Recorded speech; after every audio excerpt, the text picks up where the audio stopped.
Hey, this is Troy from Planet 76. We've got some really good Sixers-focused content coming your way today. Make sure you subscribe to the pod so you can be in the know when we release new content. Enjoy the show.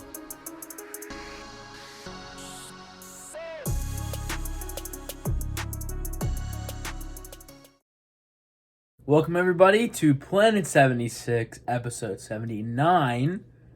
Welcome, everyone. Sixers are... I'm pretty sure I've said this every week now, but the Sixers are rolling. They're actually rolling. They are playing so well. Planet 76, my name is Michael. Here's Troy, too. And, yeah, make sure you guys subscribe to the podcast. Apple Podcasts, YouTube, Spotify.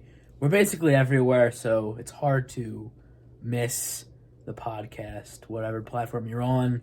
We're also on Instagram. Follow us on Instagram, too. All that stuff. You know, the drill.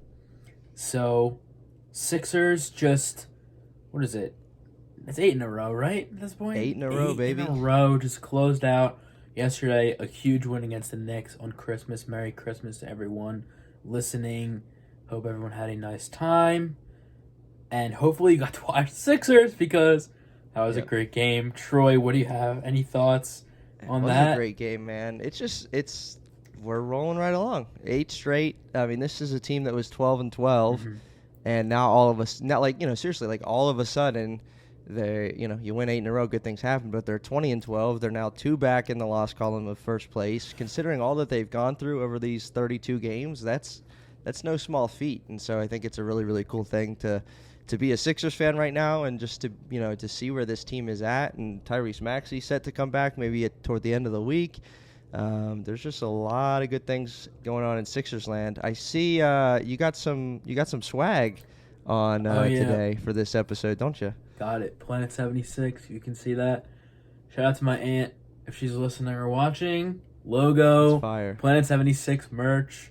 And who knows? Maybe we'll have a merch line one day. That would be something cool to. That's a good idea. To try one day soon. Yesterday, I got a really cool Christmas gift from my fiance. Okay. And I gotta pull it out right now. If I can grab it. So, I got a signed Joel Embiid basketball from my fiance. What? Yes, fiance of the year. Very surprised, very cool. So it's amazing. Yes. Wow. Yes. How do you go about acquiring that? So she works in like the marketing field, and she's got some connections with Barstool Sports. And I think a team of Barstool people went to a Sixers game and hooked her up. That's amazing. I know. What a great gift. Yeah, pretty cool. So, anyway, so like Michael said, I hope you had a great Christmas and enjoying the holiday season. Let's talk about that game yesterday. Were you able to catch the game on Christmas Day against the Knicks? So 119-112. Joel Embiid had 35. James Harden had another monster game as well. Niang had a big fourth quarter. I think he had 4 threes in the fourth to seal the deal. They didn't lead until early on in the fourth quarter. So what did you see out of yesterday? How were the Sixers? So they won obviously 7 in a row at home during that really long home stretch. And then they go out on the road first time and get a victory at the Garden on Christmas Day. So what did you see? Well, it was really similar to that Clippers game on Friday. They were down by 20, 19, 20 for majority of the game. And then end of third quarter, fourth quarter rolls around. The Sixers just climb all the way back and end up winning. And yesterday in particular, I couldn't quite catch the entire game, but I did catch the end of the third and the fourth, where the Sixers did most of their damage. I mean, James Harden, he probably had 10 straight points for the Sixers by himself. Yeah. There was a stretch where Embiid was out of the game mid-fourth quarter. He was just taking over. He had an and-one 3. He had another 3, super contested. He had a great drive on a layup. I think it was probably on Mitchell Robinson or Julius Randle. But it was just another great display of, hey, you know what? We're down, but we can still win because, and I think that Sixers are better than the Knicks. I feel like that's pretty much consensus across majority of NBA fans. But we can come back. We're the better team. Let's do it. And they did. And then on Friday against the Clippers, I mean, I'm comfortable saying, well, no, I'm not. I think I was gonna say I'm comfortable saying the Sixers are better than the Clippers, but I'm not. I'm not comfortable saying that. But either way, hey, you know what? We're down. We can win this game, and they easily could have just gave up. They were down by 14 something in the second quarter. I was watching and I thought this game is over. They're not coming back.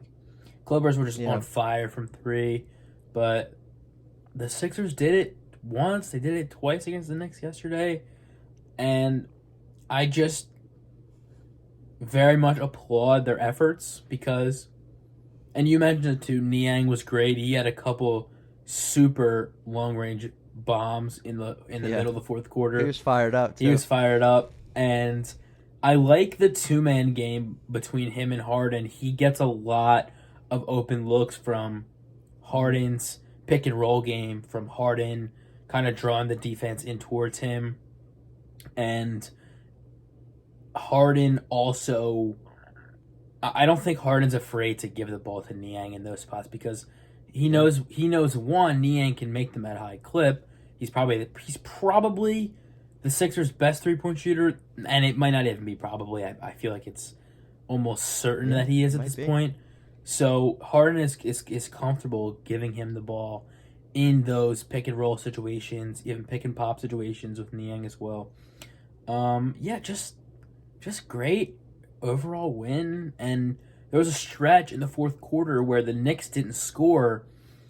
I don't know the exact amount of time, but it felt like 5 minutes. They had when they got to their 102nd point of the game, they didn't score again until it was a few minutes until they scored again after that because the Sixers defense was just really locking in, and that's when their offense really surged. That's when Harden caught fire. That's when Embiid came back in the game, and at that point, it was just too much for the Knicks to handle.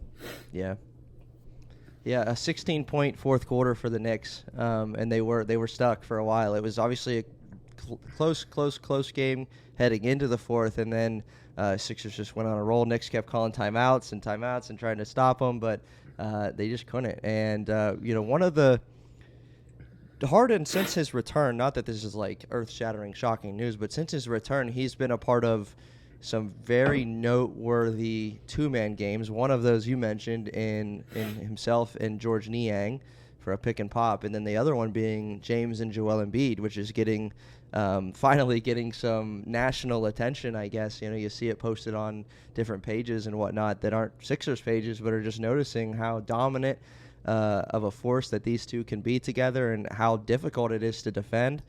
So we've seen a lot of that. We've seen also, I noticed this yesterday, it was the first time I really was aware of it. We've seen a lot of James Harden minutes. I don't know how you feel about that, but he's a 33-year-old. Obviously, Maxey's not there, so maybe that'll change a little bit. But I saw today, I think he's leading the league in minutes per game. And in the month of December, he's played a ton since his return. So 43 minutes against the Knicks, 41 minutes against the Clippers, 42 against Toronto. 47 in that win against the Lakers and just his second game back. So he's been logging a ton of minutes, almost 40 per game for the 33-year-old James Harden. I don't know. And like I said, I didn't notice that until I don't know if James Harden did get a break in the second half against the Knicks, then it was like mid-third quarter because he was on the floor the whole end of the third and into the fourth. I was like, are they going to take him out? Are they going to take him out? Are they going to take him out? Nope. He stayed on the floor, and obviously what he did was valuable. And maybe it's the style that he plays that he can, log those kind of minutes. I don't know your thoughts or if you've noticed that, but he's playing a lot. Yeah, excuse me. I noticed it, and I'm kind of impartial on it, only because, one, you kind of mentioned it, but Sixers are kind of, what's the word I would use? They're kind of low on quality guard Yeah. depth without Maxey. Right. And that's not a slight to Thibault or Korkmaz or whoever, but the Anthony Melton is starting. And then off the bench you have Melton.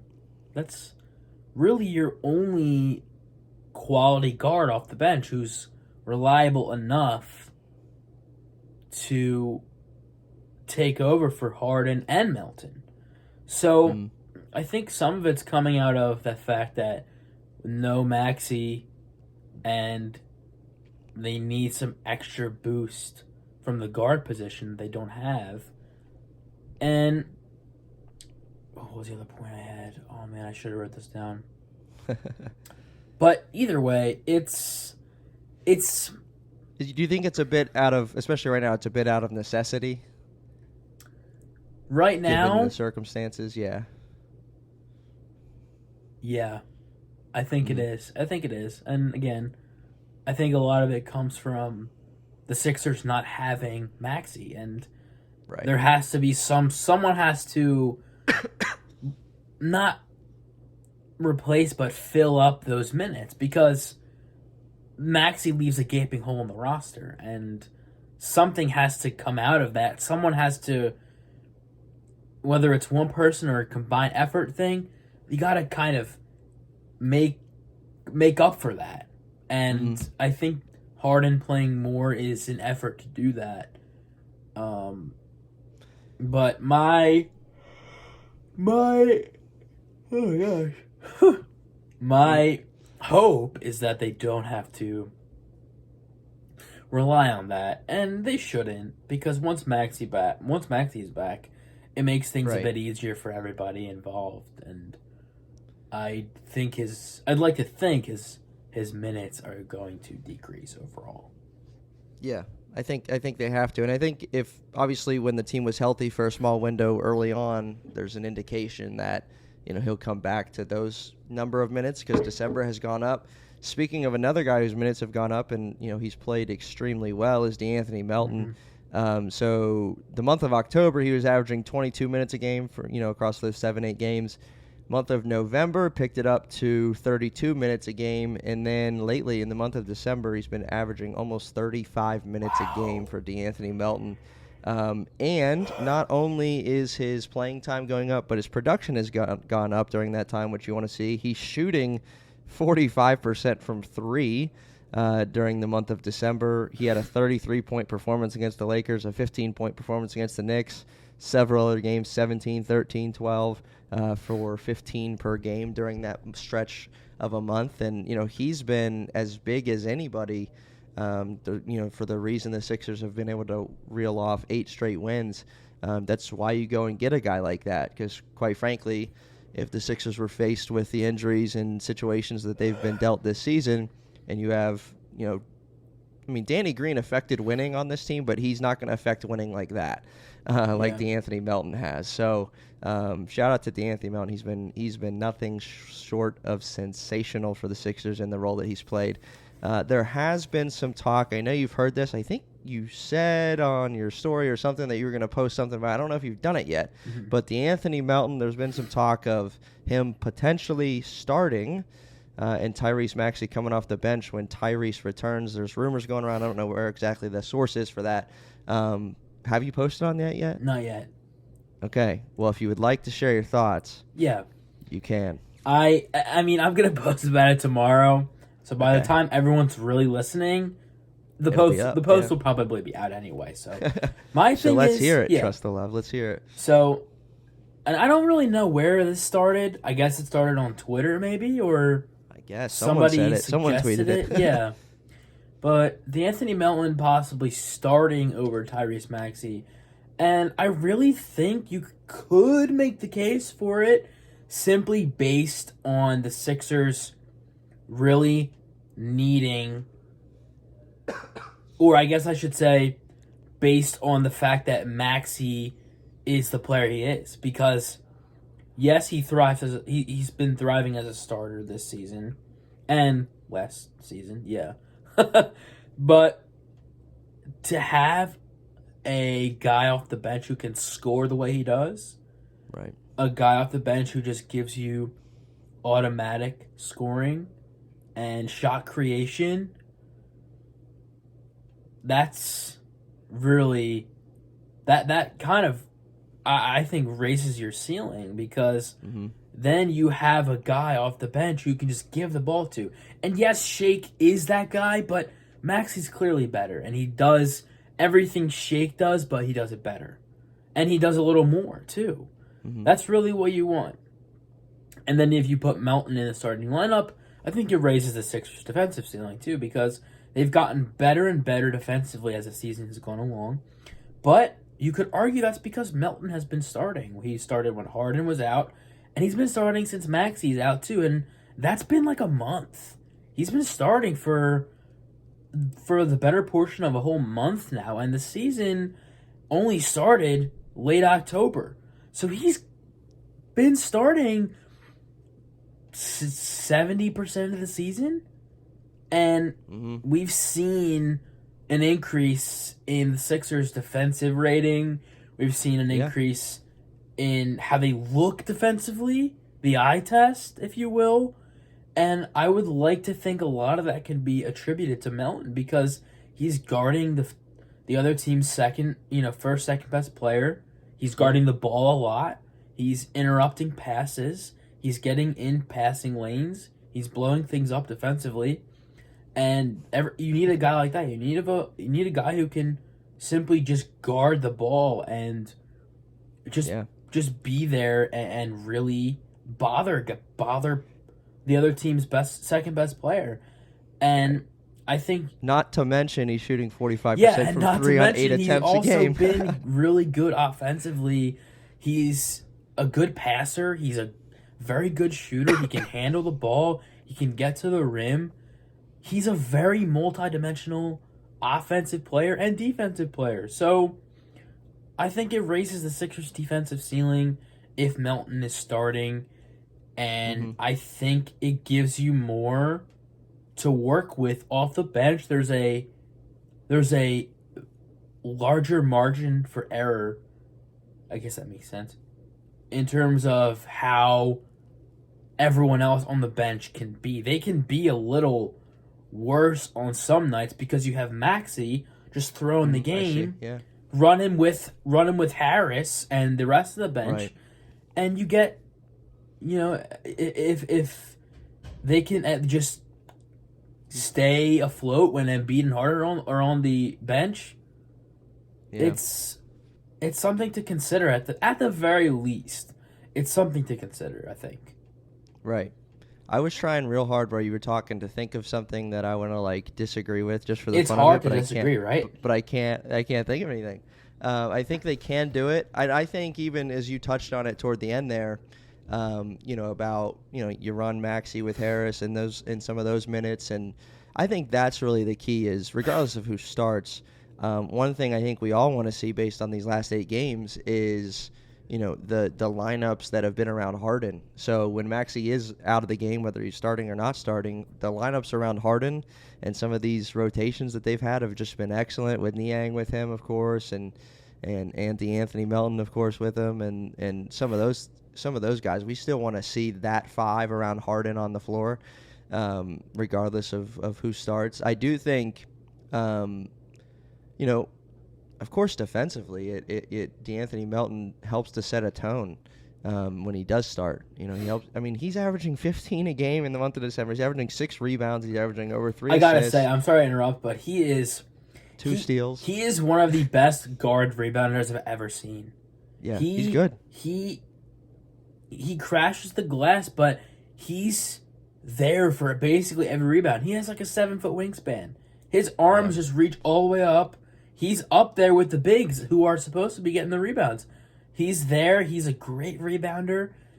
He can jump very high. He's got a pretty high vertical. He really can do basically everything from a good to great scale. Yeah. Like, he can do some things good. He can do other things great, but he can What a pickup. Yeah, he can do so many things, really. What a pickup for this team. I mean, he has been so good, so consistent. as well. I mean, he's just so consistent. Yeah, so again, regardless of who starts, what I do want to see is when Tyrese does come back, is for the rhythm that the Sixers have not to be shaken up, and the rhythm of the current guys who are playing well together in those rotations to stay the same. So yeah, I mean, I think you could make the case for it. I think even to your point too, having Tyrese off the bench is just gonna add a little more comfort there with bench lineups because of what he's capable of and scoring. And I mean, and given the way the NBA has trended lately and the fact that Anthony Melton does have a near 7-foot wingspan, we may see some lineups with the three of them together at some point on the floor together, just depending on who they're playing against. And I mean, D'Anthony, I'm certainly comfortable with him guarding a 3-man. Yeah. So who knows? But I think it's this is a good conversation. It's a good thing to be able to talk about the potential that the Sixers have, and again, that's a tribute to their added depth this offseason. So and you kind of D'Anthony Melton, what a pickup! And you kind of just alluded to it, lineup flexibility. He gives you a ton of roster flexibility that really, other than maybe. I don't even know on this team who else gives you that. I mean, House maybe, Reed maybe, because they can play multiple positions on offense and also guard pretty well. But Melton gives you the most lineup flexibility of anybody on this team because he can play multiple positions. He can guard multiple positions. He fits in basically every offensive and defensive scheme that this team runs. He can play pick and roll, whether he is the ball handler or the screener. He can defend basically anybody 1 through 3, like you mentioned. Obviously, he's mostly guarding guards, but he's just such a valuable player because of that lineup flexibility. He gives them so much flexibility and so much room to not experiment, but make things work and kind of match other teams when it comes to that, especially teams like Celtics, Cavs, even, and obviously Sixers lost to both of those teams this season. But that doesn't mean that what I'm saying is not true. Mm-hmm. Yeah, he just adds something, and he's capable of matching up against whoever and whatever. What do they call him? Mr. Do Something was his nickname. I guess so. He earned in Memphis, so he's earned that here too. He'll do whatever you need him to do, and he's only 24 years old too. He's still a young guy and still, very possibly could be improving. And we've seen that this year. I mean, he's having a career year, certainly, in a Sixers uniform. And so he's getting an opportunity and taking advantage of it. So, yeah, I mean, that's good stuff. That's good stuff. So the Sixers' upcoming schedule, they hit the road for 3 more, I believe, heading into the new year. So at Washington, at New Orleans, and at Oklahoma City. Look to keep the train rolling. I did hear the possibility Tyrese could come back Friday against the Pelicans. We'll see. That would be so I do think exciting. that could be the opportunity if Glenn is gonna if this thought of D'Anthony Melton continuing to start is anywhere near Glenn's mind, then it would certainly make sense to do it in the first game with Tyrese back, because he'll be on some sort of restriction, I'm sure. Yeah. And so it could be a good experimental thing to do in New Orleans or in Oklahoma City the next night. So looking forward to having him back. I mean, this team is rolling offensively, and they're playing well defensively too. Joel Embiid has led the team in scoring the last 12 games. He's on a tear, someone we haven't even talked about tonight, just a casual 45 and 35 the last 2 games. What a player he is. So, what else you got for, what is this, episode 79? 79, yep. It is? Yeah, I mean, what else? Harden's 21 assists, it's like, we just spent 24 minutes. We didn't, somehow we just glance. I don't know. I'm guilty of it, obviously, because I talked about Harden in a couple minutes. In this episode, I talked about Harden without even mentioning it. But 21 assists, career high for Harden. I think he tied the franchise high of 21 assists. I'm 90% sure of that. So, yes, but just absolute mastery from Harden. And a lot of those assists did come from Embiid making shots. So thanks, shout out to Embiid too, obviously. And it's crazy. He's averaging 12 over the last Harden? since his return. He's averaging 12 assists. And he had a couple. I think he had a couple, maybe 15 assist games in this stretch of.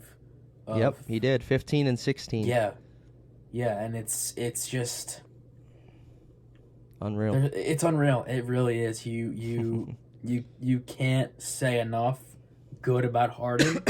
And I think we talked about it on here, but the Sixers really were kind of desperately missing what he gives you. And elite shot creation, elite passing, elite pick and roll ball handling, and they didn't have that. They didn't have any of that, really.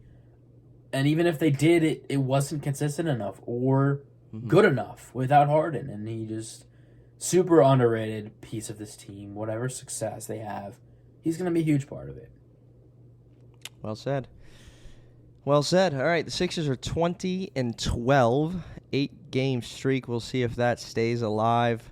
We'll keep on trucking. They look good. We're happy with how they've been playing. Another guy to give a shout out to is Shake Melton and how he's performed as of late. Again, getting more minutes. Hopefully, he'll continue to have a rhythm when the team is at full strength, at full health. So, yeah. All right, Sixers hit the road. Let's go. We'll see what they can do. Pelicans on Friday. Woo! Let's go. All right, we will see you next time on Planet 76. Peace.